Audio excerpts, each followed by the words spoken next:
జయశంకర్ భూపాలపల్లి జిల్లాలో చాకలి ఐలమ్మ వర్ధంతి వేడుకలను Teenmar Mallanna BC political JAC ఆధ్వర్యంలో ఘనంగా నిర్వహించారు.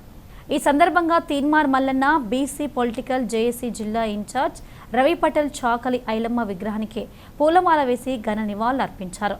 చాకలి ఐలమ్మ ఆశయాల అనుకూలంగా పనిచేస్తామని తెలిపారు.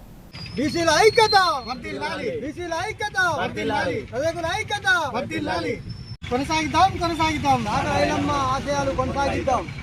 తెలంగాణ రైతాంగ సాయుధ పోరాటంలో చాకలి ఐలమ్మ గారు 100 సంవత్సరాల క్రితం తెలంగాణ రైతాంగ సాయుధ పోరాటంలో బీసీ, ఎస్సీ, ఎస్టీ మైనారిటీలను రక్షించడం కోసం దొరలు, పెత్తందారులు, దేశ్ముఖుల ఆగడాలను అణిచివేసినటువంటి చాకలి ఐలమ్మ గారి ఈరోజు వర్ధంతి సందర్భంగా Telangana BC political JAC Bhupalpally ఘన నివాళులు అర్పిస్తుంది. అలాగే చాకలి ఐలమ్మ గారి ఆశయాలకు అనుగుణంగా మన తెలంగాణ రాష్ట్రంలో ఉన్నటువంటి బహుజనులంతా ఐక్యమై కలిసి పనిచేయవలసినటువంటి అవసరం ఏర్పడింది.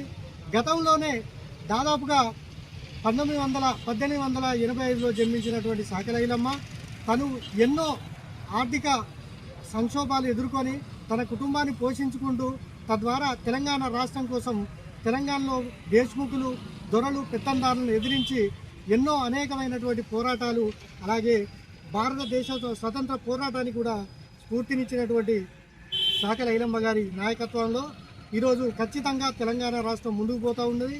ఎందుకంటే ఏ ఒక్క దేశ్ముఖులు కానీ, దొరలు కానీ, రెడ్డిలు కానీ అణిచివేతకు గతంలో గురేదో ఇప్పుడు అదే రెడ్డి వెలమల ఈ పాలన అణిచివేయడానికి మన బీసీ, ఎస్సీ, ఎస్టీ మైనార్టీలంతా ఐక్యం కావాలని పిలుపునిస్తూ చాకలి ఐలమ్మ గారి ఏదైతే వారి ఆకాంక్షలున్నాయో ఆ ఆకాంక్షలకు అనుగుణంగా కూడా మనం పనిచేయవలసినటువంటి అవసరం పడ్డది.